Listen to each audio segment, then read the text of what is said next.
Темата тази седмица е отвъд болката, отвъд страха, отвъд глада. Бих искал да споделя една опитност с вас, която ми помогна да опозная болката по-отблизо. Март месец 2014 при язане на кон без седло само с юздите, така се случи, че паднах от гърба, закачи ми се петата, конят тръгна в галоп, рита ме, щупи двата крака, по някакъв начин се откачи крака и ме остави на една зелена морава.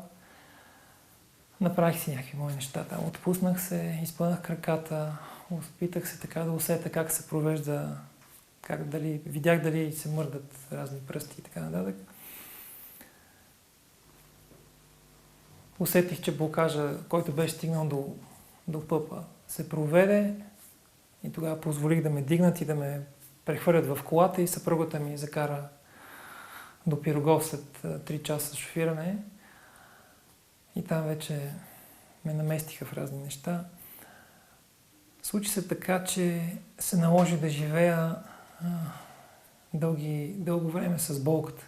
Тя просто не изчезваше. 24/7 тя присъстваше. Всеки ден, месеци наред. Специфично беше счупването в коляното, 2 планки, 11 винта в глезена, 2 винта, 1 месец в инвалидна количка, след което дълги месеци с патерици, след това 2 патерици, после 1 патерица, бастун. Тоест неща, които просто изграждаха характера ми точно в този момент и по-скоро изграждаха присъствието и осъзнатостта ми и силата. И тогава осъзнах всъщност и успях да вкарам в себе си идеята за покоя, за който говоря, за мекотата, за магнетизма, за благостта. Просто когато човек е поставен в много дълго време на изпитания и то не особено приятни за обусловеното умче. Болка на физическо ниво, която не спира. Час след час, ден след ден, месец след месец. Това, което се случи е още на 3-я ден, след като ме държаха в Пирогов и питаха дали ще плата или няма да плата съответно операцията и по имплантите и така нататък. А пък аз проверях дали са коректни и така нататък. Това, което се случи е в един момент, съзнанието беше там, вперено в болката, опитвайки се да се отпусне, да се разсее с нещо и така нататък. Постоянно я виждах, установявах я, че е там и по този начин реагирах и имах леко емоционално отношение към нея. До един момент, в който осъзнах, че както съм свикнал с усещането за дрехата, която седи на тялото ми, тя не е нещо част от мен. Тя е нещо външно, привнесено в живота ми, облечено върху плътта, върху кожата. Така както аз съм свикнал с това усещане за дрехата върху това тяло, така разбрах и осъзнах дълбоко. Тогава бях в присъствието. Тогава бях в наблюдателя. И осъзнах, че болката е на физическо ниво, на физическото тяло. Единственият начин беше, за да спра болката, е някакъв вид обезболяващи, успокоителни и така нататък, които аз отхвърлях и отказвах. Защото вярвах и знаех какво правя. Антибиотици и така нататък също отказвах. Не бях най-любимия пациент. Отказваха другите доктори да влизат на визитации през съботата и неделята, защото имаше там някакъв луд, който отказва болкоуспокояващи, отказва антибиотици при такива сериозни разрези и така нататък. Травмите бяха големи, не бяха само операциите, имаше и разни напуквания на костите и така нататък. травми по цялото тяло, синьо око, далаци и така нататък. Но аз просто знаех, чувствах и вярвах какво правя. Ползвах си прополис 2 пъти на ден по 50 капки във водичка. Това ми беше единственото. И всичко останало е абсолютен покой. И чрез този покой усетих и осъзнах, че болката е на физическото тяло. И така както аз съм свикнал да нося тази дреха, която принципно, да, до някъде е комфортна, но ми е много по-комфортно без нея. Всички сте усещали вероятно колко е приятно да си гол във водата, е гол да се разхождаш вкъщи и така нататък. Без всичките тия неща по нас, да си имаш връзката с земята, а не изолиран от нея чрез гумена подметка. Малко или много ние всички си свикваме с всичките тези неща. Така аз осъзнавайки, че болката е на това физическо тяло, просто я приех. И просто я оставих да присъства. Толкова, колкото е нужно да присъства. И точно в този момент започнах да живея с нея. И тогава минах отвъд нея. Не бях фиксиран в нея. Не бях фиксиран в тялото. Просто минах отвъд. В случаите, които и тогава успях да заспа. Няколко дни не бях спал, защото болката, както обясних, беше доста сериозна. Краката бяха размазани, това са огромен кон, който просто си свърши неговата работа и благодарение на това успях да установя тези състояния, за които говоря. И затова успявам и да ги предавам, защото знам какво е усещането да си в тези състояния, да си отвъд болката, да си отвъд страха, да си в състоянието на мекота, блаженство и покой. И тогава да осъзнаеш всъщност кой си, какво си и да разбереш божествената любов.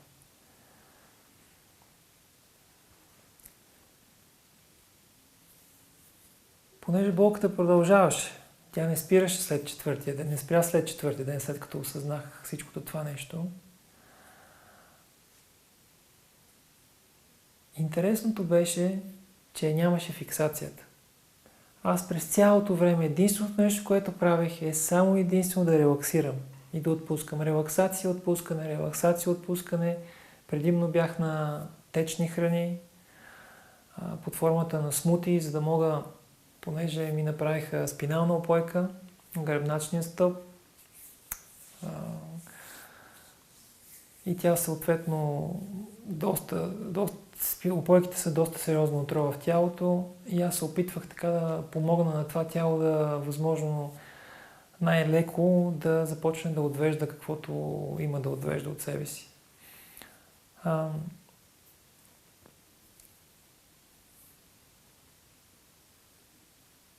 Процесът беше дълъг. Свиквайки с тази болка и релаксирайки постоянно, аз бях в едно постоянно състояние на приемане. Постоянно състояние на приемане и релаксация. Приемане и релаксация. Не си позволих дори за секунда да попитам защо на мен. Защо на човек, който само дава и се раздава и помага на всички, никога не търси нищо в замяна, точно него му се случиха тези неща. Не си го задавах този въпрос, защото знаех, че рано или късно ще разбера отговора. Да, след години нещо го разбрах и усетих и установих. Всъщност това нещо ме е изграждало. То ми е подавало постоянно изпитание. Аз постоянно съм установявал състоянието на покой. Постоянно го установявах. И го релаксирах, и отпусках, и приемах. И просто се оставих. Левия ми крак, той не можеше да се свие 1 градус.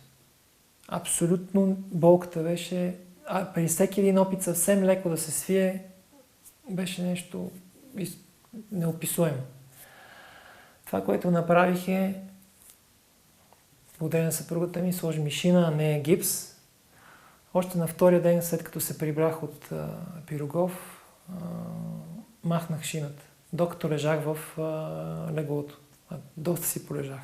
Месеци наред лежах в леглото, защото нямаше как.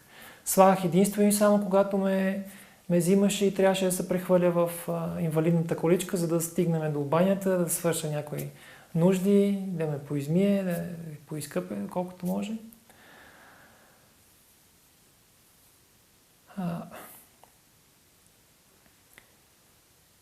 И това изпитание, така да го наречем, аз не видях нищо лошо в него. Аз не видях нищо трудно в него. Тогава започнах да осъзнавам, че такава идея и етикетия за трудно, сложно, лошо и така нататък няма. Просто има едно тяло с една болка. Това, което човек може да направи в такива случаи, е единствено и само да му позволи то да сработи с собствените си процеси. Позволявайки му чрез отпускането, чрез релаксацията, чрез чистата храна, движение доколкото е възможно, както е възможно. И това, което се случи, което ми стана много интересно и аз наблюдавах месеци наред, 14 месеца бях болнични, е, че тялото и коляното започна само да се свива. Не съм правил нито една физиотерапия. Не съм отишъл на нито един физиотерапевт. Просто позволих на тялото да си сработи всичките нужни механизми. И тялото започва да заболява как коляното и крака леко по леко започна да се свива. Мъничко по мъничко, мъничко по мъничко. Да, отнема повече време, аз предпочитам винаги бавния процес, бавната методология. Бавничко, но сигурно да се случват нещата. Без усилие, със съвсем една лека идея за усилие. Изцяло се оставих то да си сработи неговите неща. Аз не съм се пречкал. Чиста храна, чиста вода, сън колкото е възможно, движение колкото е възможно, през цялото време релаксация, през цялото време отпускане и тогава започнах да установявам полето на покоя.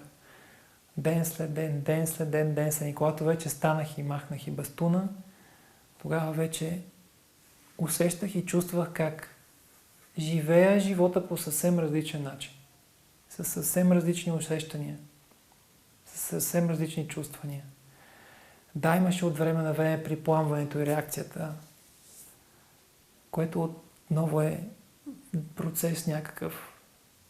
Отново се изпускаш от време на време, човек се отпуска и влиза в някакви състояния, някакви неща успяват да го разклатят за момент. Но винаги това трябваше няколко секунди. Или минутка-две.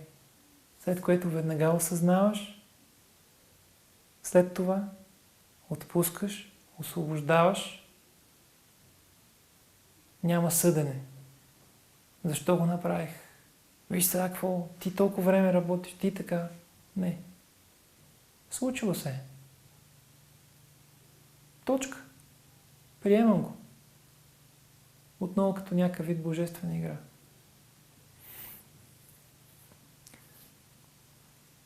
Не казвам, че всеки трябва да мине през всички дете изпитания, за да установи това поле на покоя. Но затова давам тези пътища.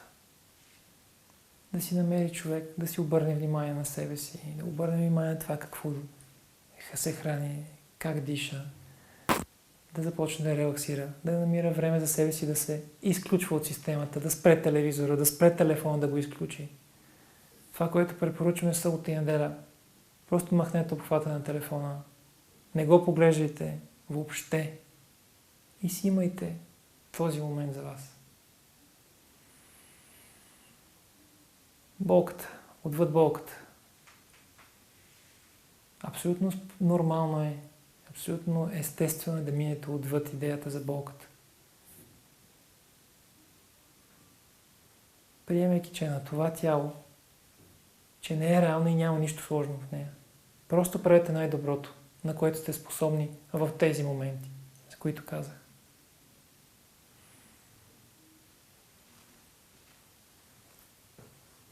Заедно с болката вижда как се опитва страха да се прокрадне. Идеята за страха. А дали ще проходя? Не е твоя работа да знаеш. Ако не трябва да проходиш, няма да проходиш. Ще продължиш живота си по този начин. Но не е твоя работа да се страхуваш и да определяш дали ще стане или няма да стане. Само трябва да присъстваш. И тогава страха просто видях цялата му обусловеност, цялата му голота, цялата му нереалност. И просто той отпадна. Просто се доверих на цялата мъдрост, на всичко, което случи това събитие, че то е нужно за мен в този период от време. Това събитие да ме вкара в това състояние. Бях чел много, бях стигнал до много неща тогава, но не бях установил най-важните неща, най-дълбоките. Не бях установил това поле, което да излъчвам в последствие, което да помага на хората,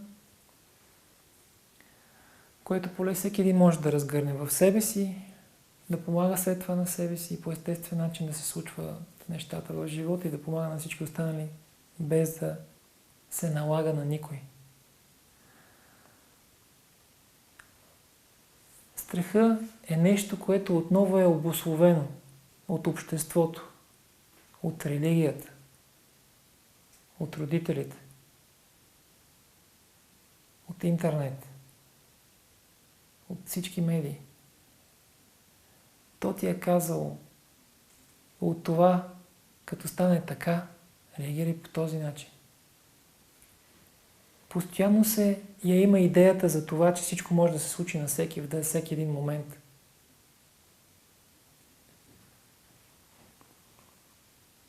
И човек постоянно излиза извън себе си, извън настоящия момент, извън присъствието, извън наблюдатели, влиза в тези идеи. Ами ако предположенията, опасенията, какво би могло да се случи, как би могло да се случи и така нататък. И точно това. Силата на страха е в това човек да е извън състоянието на наблюдение и присъствие и да е в състояние на обусловение ум. Там страха може да бъде проявен. Но в състояние на присъствие страх няма. Та има само покой и любов.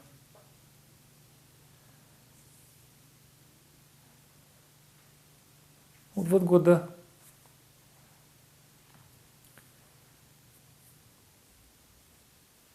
Тялото отново е чрез начина си на живот към настоящия момент е програмирано да се храни с определени храни. В момента, в който тази храна намалее като обем или се смени като качество, съответно тежестта, която е свикнал човек да усеща в стомаха, която има идея за наяждане, всъщност не е наяждане, а е тежест в стомаха,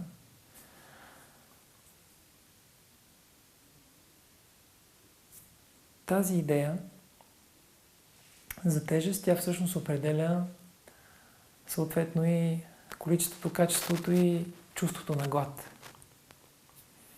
В момента, в който човек иска да промени нещо, иска да отслабне, примерно. Първото нещо, което трябва да направи, да намали количеството. След което ще се появи усещането за глад. Само 2 седмици са нужни да изтърпите този глад. Усещането за глад е всъщност усещането за тежест. Стомаха се е разширил. В момента, в който започнете да слагате същата храна, но в по-малко количество, стомаха, понеже е прекалено разширен, той ще търси усещането за тежест. То не е точно стомаха, а тук обусловеността. В момента, в който започнете по-малко да вкарвате храна, стомаха започва да се свива. Това забелязах при мен, че някъде 2 седмици трябваше този процес. Постоянно глад и все нещо се опитва да се залъгвам. Водичка пиех, някоя солетка и така нататък. Когато минах на обяд първо, второ, трето, само на първо и трето или само на първо и второ, някои от храните ги махнах, после почнах да ги намалявам, после почнах да ги сменям.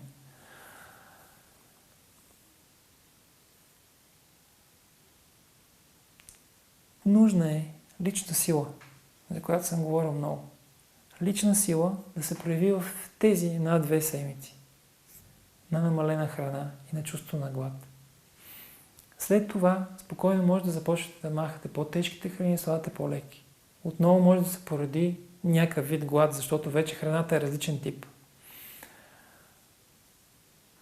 Имайте в предвид, че това е отново усещане и чувстване, симптоматики, които са изкуствени, паразитни. Понякога имате чувство, че искате да ядете месо. Това не е всъщност на тялото. Тялото няма нужда да яде нещо, което почти не се обработва. Почти нищо не се взима от него, защото е обезкървено, няма никаква кръвна плазма, която реално е хранителният елемент за тялото. Пълно е с всякакви видове отрови и така нататък. Седи много дълго време в стомаха, много бавно върви по червата, много трудно се отвежда, свързано е с много големи тежки миризми при дефекация и така нататък, което говори много само по себе си, че това не е подходящо. Тогава идва момента, когато има тия залитания, просто трябва да сме много, много внимателни с тях и наистина да си позволим мъничко да му дадем, много съзнато. Мъничко. Изящате хубаво го сдъвчете. Усетете аромата. Усетете вкуса. И просто приключете. И го махнете. След месец, 2, 3, 5, може пак да се появи. Отново пак мъничко, само да го усетите. И в един момент е много простичко. Това, което аз правя понякога. Сработва ми някаква идея. На времето много обичах локанка. Просто връщах съзнанието си, усещането за вкуса и все едно я изяждах. Все едно я и съм изял. Само връщах идеята. И тогава тая менталност, която реално иска тази храна, аз си давам това, което трябва, без да се присягам към физическото. Само и връщам лекичко усещането за този вкус и за този аромат. Много внимателен трябва да е процесът. Трябва да има леко усилие, но трябва да има и разбиране. Не трябва да се насилва. Защото пък тогава влизате в състояние на агресия, състояние на дискомфорт, на емоционалност. И в това състояние всъщност пречите. Свивате, стягате, отделяте адреналин, това за което говорих преди това. И съответно този процес става не толкова добър за вас. Глад няма реално. Особено когато пък намерите време за себе си, дадете 24, 38 часа, 36 часа почивка от храната и минете само на водичка. Тогава ще осъзнаете дълбоко, че такова нещо като глад няма. Тялото си има своите механизми, когато има нещо, то си складира, поддържа, подхранва. Когато спрете храната, той има откъде какво да си вземе. Та всъщност глада е единствено и само идея на ума. И отново там има този страх. Какво ще се случи, как ще се случи, аз не мога. Също така при глада има и нещо друго специфично. Когато намалите храната или спрете, тогава е възможно да тръгнете някой очистителен процес. И за да се спре този процес, тялото иска да хапне. В момента, в който хапне, очистителният процес спира. Възможно е да е свързано и с дисбаланс, с дисхармония, с лечебна криза, но все пак е нужно и сила в този живот. Защото най-лесно е да се оставим, тялото да големее, органите да се притискат, да се изместват, енергията да се чуди как да върви по меридианите, кръвоносната система се чуди как да стига до определени зони, артериите се изтеглят, изтъняват и така нататък. И цялото тяло работи като един кален механизъм.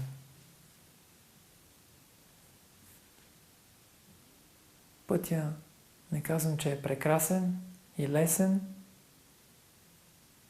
но е абсолютно възможен. И когато минете отвъд идеята за трудно, тогава ще видите, че тая дума не е лесно, всъщност е лесно, става лесно. Просто не му обръщате внимание. Знаете, че правите най-доброто. Благодаря ви, това беше от мен.